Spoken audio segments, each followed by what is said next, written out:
My concept is Destituence, and this talk is in 3 parts. Okay, so let's see if I can start it. Here we go. Okay, by the end of the 1990s, Argentina was well and truly broke. In fact, it was worse than broke. The nation was in massive, nearly all-consuming debt, primarily to the United States, having tied the value of its currency to the US dollar in 1991 in the course of instituting the neoliberal reform measures demanded by the World Bank and United States Treasury as the country desperately attempted to counteract the hyperinflation that had plagued its economy for the several decades following the dirty wars of the 1970s. But as capital fled Argentinian banks throughout the 90s, and in the face of mounting sovereign debt, the country was forced to borrow even more from the IMF, which imposed conditions on the loan that the country's leadership institute austerity measures that effectively amounted to selling off the country's public assets to the highest bidder. By the turn of the new millennium, the IMF's patience had run out, and when they cut off the line of credit to Argentina's central bank in December of 2001, Argentinians suddenly found that their bank accounts were frozen. In response to this acute crisis, decades in the making, emerged a massive social uprising that encompassed nearly every segment of Argentinian civil society. Massive protests and public mobilizations culminated in a week-long general strike, which called not only for the resignation of the president, but also that the entire country's political leadership resign, as well as the leadership of its largest trade unions, which were seen to be complicit in the corruption. Okay, so the protests came to a head when the president, Fernando de la Rúa, was forced to resign, mobilized around a single demand. Let's see if I can pull it up. There it is. Okay. Chanted in street demonstrations, graffitied on city walls, and painted on banners. Que se vayan todos. All of them must go. Ultimately, through these protests, Argentina would become the first country in modern history to default on its national debt under pressure from popular uprisings in the street. At the vanguard of this movement and its kind of development in Argentina during this period was a group that went under the name Situaciones. In a 2017 essay reflecting on the events leading up to the general strike of 2001, a member of the group, Veronica Gago, remarked that the nationwide crises had provided what she called a space for theoretical political creation, one that allowed novel movements and social arrangements to materialize as if overnight to respond to the onslaught of emergencies that daily life had become. Gago describes this period as an eruption of subjectivities of the crisis, new ways of being that sprung up from within movements of the unemployed. Sorry, okay, I thought I had that on the side. Within movements of the unemployed, experiences of self-management in factories and neighborhoods, and practices of alternative and popular economy. So from barter clubs to the community supply networks to popular markets. All of which demonstrated a capacity for opposition and action that was capable of breaking the neoliberal consensus. And she continues, in our collective militant investigation, we called that power destituent, precisely for its capacity to overthrow and remove the hegemony of the political system based on parties, and for opening up a temporality of radical indetermination based on the power of bodies in the street. We also wanted to emphasize that what was called spontaneous was actually the visibilization of a fabric that had been patiently constructed, that synthesized a long elaboration from below, and that went deep enough to question the very distinction between the social and the political. Therefore, we spoke of a new social protagonism, end quote. So Gago here offers a sort of account of destituence, as what she calls the capacity to overthrow and remove the hegemony of the political system based on parties, and more importantly for my purposes, opening up a temporality of radical indetermination based on the power of bodies in the street. Colectivo Situaciones indeed propose that the protests adopt a platform of destituyente, which I think is behind that slogan of all of them must go.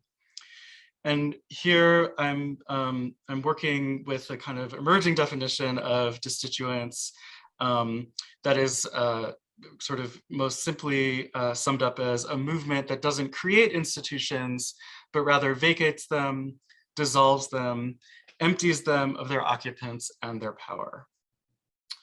Indeed, the anti-neoliberal austerity protests of Argentina and throughout Latin America of the early 2000s provide, I think, an important origin point for the brief and kind of by necessity idiosyncratic genealogy of destituents in contemporary political and critical thought that I want to just briefly share some thoughts about today in the time that I have.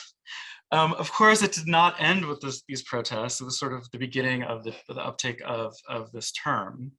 The theorization of destituents, visible as in the Argentinian context, soon found itself as the object of great interest and attention on the part of a small but very influential group of European theorists, some of whom were working, many of whom working in traditions of kind of post-operatist Marxism that groups like Colectivos Situaciones themselves had been influenced by. So there's a kind of interesting feedback loop there. I have an example here. Okay, from an interview with Mario Tronte, who observed, I really like this idea of destituent power. This is from 2008. I think it's a great idea. We need to think about it further, go a little deeper, articulate the discourse a bit, because in my opinion, this might be what gets us beyond the crisis of subjectivity. Subjectivity, especially when once it became social subjectivity, with the possibility and with the reality and practice of organization, was naturally constitutive. It was the bearer of a positive project.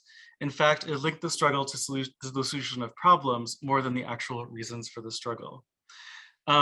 Several years later, Giorgio Agamben would begin to take up the concept of destituent power, and he calls it destituente potential, destituent potential, in a series of writings that sort of point toward what, in the kind of more commonly sort of recognizable discourse, it might mean to become ungovernable, but also toward the potential of staying so. Now here I want to like put a big massive asterisk and say the invocation obviously of Agamben's name in this context and sort of in this moment, I think is complicated, and I sort of tried to wrestle with his sort of recent statements and missives about the pandemic in the context of this paper, and I couldn't figure it out. So I would actually love to hear folks' thoughts about what we can do with Agamben now, maybe in the discussion. I would really appreciate any thoughts or help on that. I just decided to keep these quotes in here because I think it's an important part of the genealogy. I'm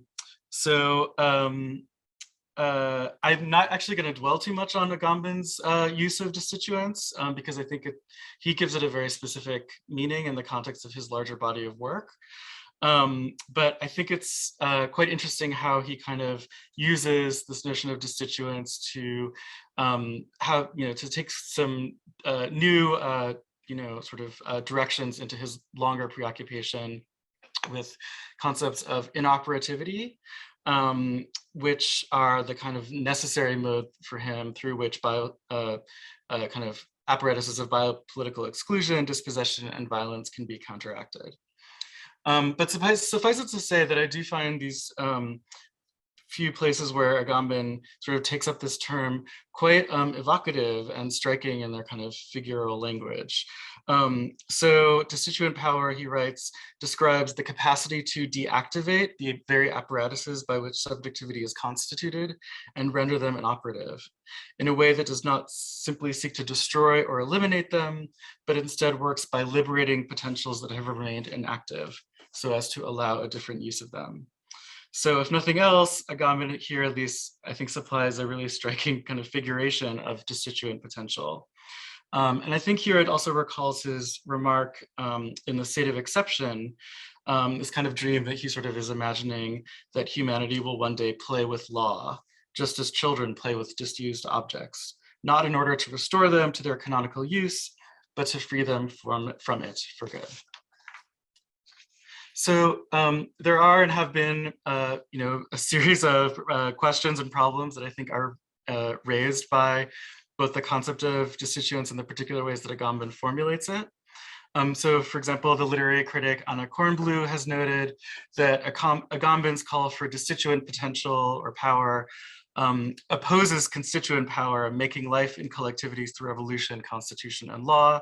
Conflating constituting with violence, Agamben conjures an alternative in destituent chaos, the flow of vitality without constitution, structure, order, or form. Kornblue goes on to note that Agamben's concept of destituent politics, with what she calls its beatific fantasy of formless life, exemplifies a pervasive anarcho-vitalism that is a characteristic tendency of contemporary critical theory, and which she herself is quite critical of. Yet I think there's also in the reception or critique of destituents somewhat of a tendency to overlook or play down the kind of necessary correlative of kind of the destructive aspects of destituents, which are its kind of world making and even perhaps utopian possibilities that glimmer within it as a concept. And I want to turn now to a text that probably could be critiqued on similar grounds that Kornblue criticizes Agamben.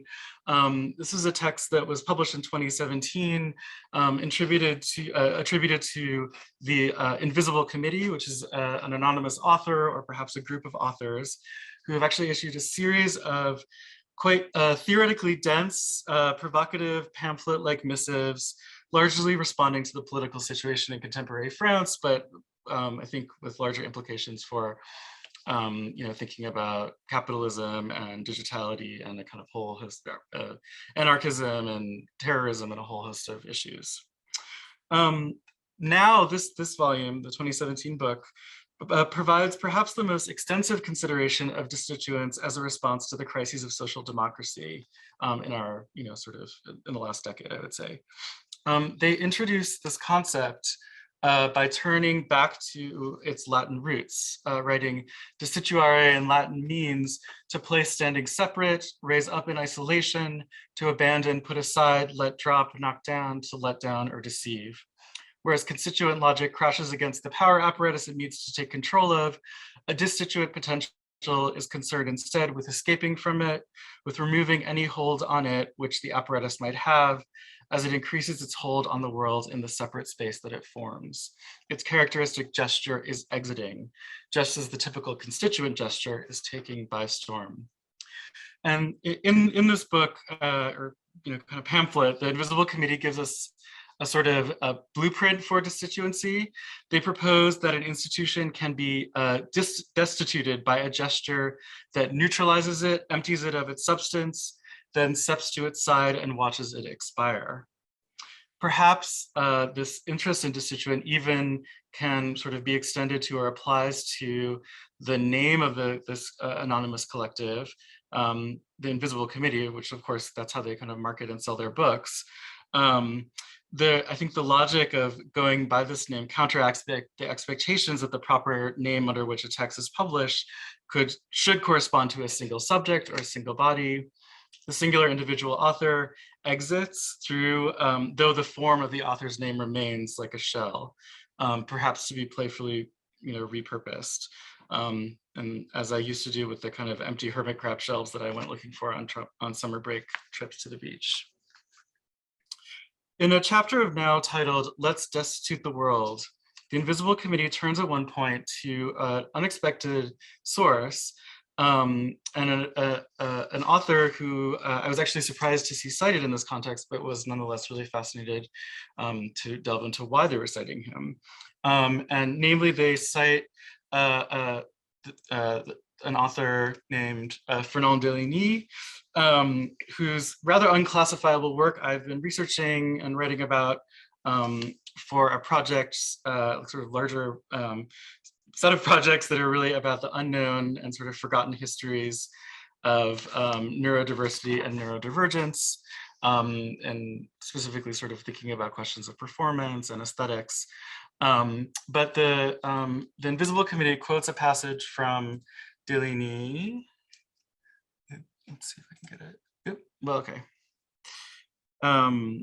Okay. Well, they quote a passage from Delaney, who was an obscure but fascinating figure working at the cross currents of anti-psychiatry, radical pedagogy, and experimental cinema, whose work is receiving kind of growing attention from scholars in a number of disciplines who are kind of interested in his really radically kind of experimental and critical approach to the treatment of children diagnosed with autism and other intellectual or developmental disabilities. And the Invisible Committee's quotation from Delaney provides a transition to the second part of my talk. And I'm going to see if I can find it here. Here it is. Okay, I'm going to go back.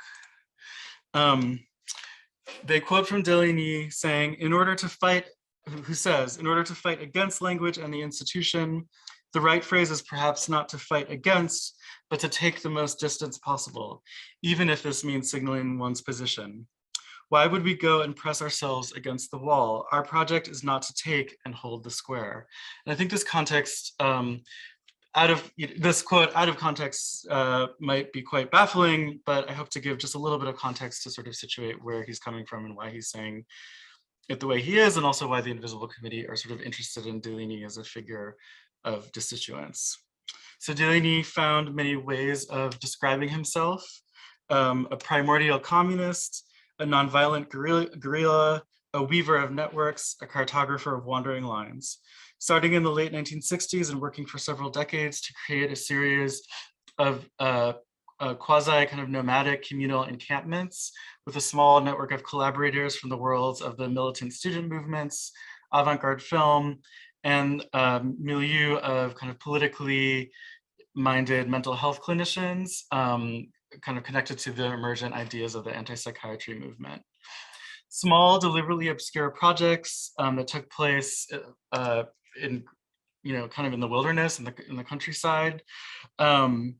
They were always on the verge of running out of money, though the work did eventually draw the attention of a number of notable figures from the era, including filmmakers Chris Marker and Francois Truffaut, as well as I kind of recently not discovered, but just was reminded that the rock band Pink Floyd gave them a donation in 1973, this group, that sort of allowed them to continue on. And I think I really need to look into the connection there, but I was surprised and delighted to discover that.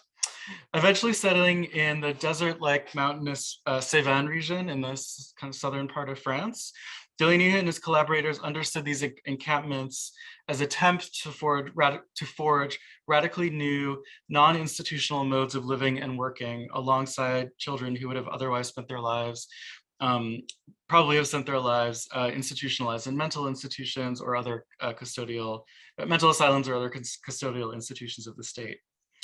Before developing on this more unconventional pathway, Delaney had spent time working in psychiatric asylums, teaching teaching classes to disabled and so-called kind of delinquent youth. He had also briefly worked at Labor, the clinic where Felix Guattari was the chief psychiatrist, and worked toward the development of his schizoanalytic method, an attempt to transversally abolish the hierarchies that exist in most mental institutions between psychiatric patients, doctors, and staff. Delaney would come to be totally opposed to the asylum model, finding himself in disagreement even with Guattari's efforts to revolutionize the site of the psychiatric clinic. Indeed, at a time when the normal treatment and therapy for autism and other kinds of intellectual or developmental disabilities was marked by its inhumanity and indeed cruelty, Delaney scorned the authority of psychiatric institutions and refused to pathologize children diagnosed with autism or autistic symptoms at all. Rejecting the predominance of psychoanalysis in the French treatment of autism in particular, Delaney turned instead to discourses like ethology and the anthropological study of ritual to understand what are kind of described as autistic symptomologies like stimming, and instead rewriting them or reimagining them as a distinctive mode of being and indeed of doing and acting. Together with the children who came to spend time with the group, Delaney and his collaborators set out, this is a quote from him, in search of a mode of being that allowed them to exist, even if that meant changing our own mode. I think I have a couple other images just from their projects together. I wanted to, this is a quote from Delaney text, but I also wanted to take us back to the quote from the Invisible Committee that they give us from Delaney. So in order to fight against language in the institution, the right phrase is perhaps not to fight against, but to take the most distance possible, even if this means signaling one's position. So these words were first published in Cahiers de l'Immeuble, which appeared as 3 special issues of the psychoanalytic journal Recherche, starting in 1975. These consisted of excerpts from the voluminous notebooks that Delaney and his collaborators kept to document the group's daily life. They contain reflections on the development of Delaney's theories about the various forms of exclusion, dehumanization, and incarceration that await children who do not speak, behave, or communicate in ways that they are expected to. Not surprisingly, one of the preoccupations that run through these notebooks is a concern with the role that language plays in defining the human as a subject. He's specifically interested in how language functions in and as an institution that has the capacity to distribute the privileges of personhood, to determine who belongs to the category of the human and who does not. And it's true that Delaney at several points in his work and his journals from this period describes his retreat in the Cévennes as an attempt to destitute language. And the word in French is destituer, which translates to destituent. So there's a little bit of translational trouble, but I think that there's some interesting resonances that I'm trying to just kind of think through. So he does use this term destitution or destituate. Yet at other moments, Delaney objected to this characterization of his work.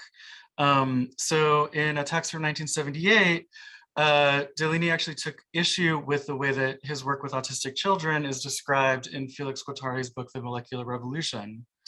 There, Guattari writes of Delaney's project as an example of the development of what he calls, the very Guattari language, a collective agency of utterance that is able to, quote, deprive or destitute speech of its function as imaginary support of the cosmos.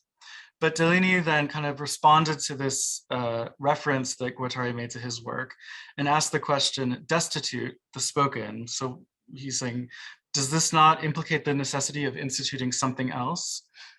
And though Delaney leaves this question open, he doesn't really answer it. I actually have come to believe that the way that he asked the question is, at least for me, I think the most important one that any consideration of destituents as a kind of viable strategy must pose. So, okay, destituents, but does that then imply some new institutional or constitutional moment, right? Is there an inevitable moment of a kind of reinstitutionalization or something like this? And I don't have the answer to that question, but I like that Delaney asks it. Perhaps one way that Delaney's project does kind of serve as a kind of exemplary example of, or exemplary instance of destituent power is in his efforts to destitute not only the power of language and of institutions, above all of psychiatric institutions, but also to destitute the apparatuses of power that cluster around the word autism itself.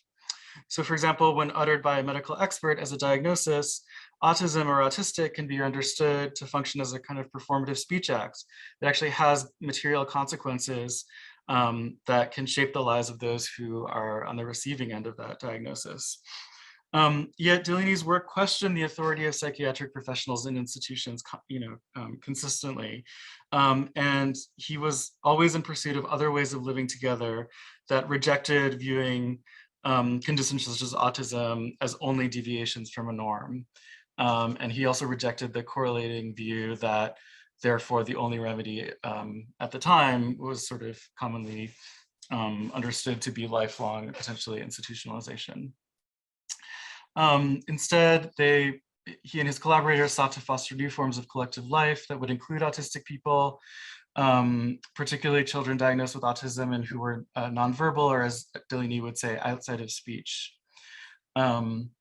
And I think in this way, he can be understood as a forerunner of movements to deinstitutionalize and decarcerate the treatment and care for mental illness and mental disability, a movement which would indeed accelerate throughout the 1970s, not only, in many places around the world. Interestingly, Delaney also retained his allegiance to the term asylum, despite his great opposition to the kind of institutions that are known as asylums. He often describes himself as a being of asylum, or a being of the asylum rather than a kind of human being. And I think that, yeah, one of our graduate students who I'm working with on the translation, Julie Dind, of Delaney's work about asylum is here. So I just wanted to acknowledge the conversations that we've been having about Delaney's work in the asylum. And perhaps this too might be considered an attempt to destitute the word asylum of its referent in modern psychiatric practice, and to attempt instead to burrow back down into the roots of that word to mean a place of refuge. Okay, so this is part 3. Am I like way over time? Oh, you've got to about 5 minutes. Okay, great. I'll go quickly. Okay, so so this is the conclusion. Destitution le monde, and I wanted to just read a quote again from the Invisible Committee's book Now. To destitute is not primarily to attack the institution, but to attack the need we have of it. So in the final part of this talk, I just want to briefly turn back to the present and offer a few places where I think we might see some examples of a destituent potential or logic at play. I've been writing about Delaney's project as a kind of important historical precursors to some of the ideas about autism and neurological difference that have emerged alongside the growing discourse of neurodiversity, which of course it comes after, Delaney was doing his work in the 70s. But this work with Delaney and his kind of play with destituents has led me to become especially alert to the ways that autistic and neurodivergent artists and writers have maybe adopted a kind of what I might call a destituent position with relationship to autism and other clinical categories, producing works of art and literature that seek in various aesthetic registers ways of evacuating apparatuses of power that allow different and perhaps playful uses of them. So very briefly, I wanted to talk about this work, Shy Radicals, the Anti-Systemic Politics of the Militant Introvert, a project by the London-based writer, artist, and activist Hamza Hassan. Informed by the DIY aesthetics of zine culture, Shy Radicals draws together imagined communiques, covert interviews, and hidden histories of a fictional but imagined global insurgency movement calling itself the Shy Underground, which dreams of establishing the Shy People's Republic of Esbergistan. Let me see if I can find it. I just gave away all my slides. Haha. Okay, never mind. I'm gonna go back. Okay, so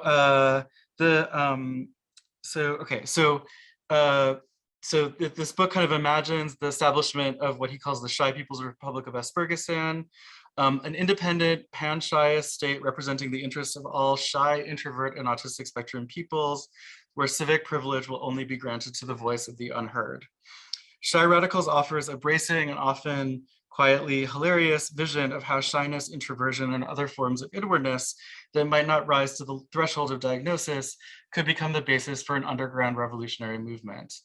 In line with many utopian, surrealist, speculative kinds of traditions from which it draws, he imagines this world called Aspergistan as a kind of intricately constructed fictional world that functions as a biting critique of the present.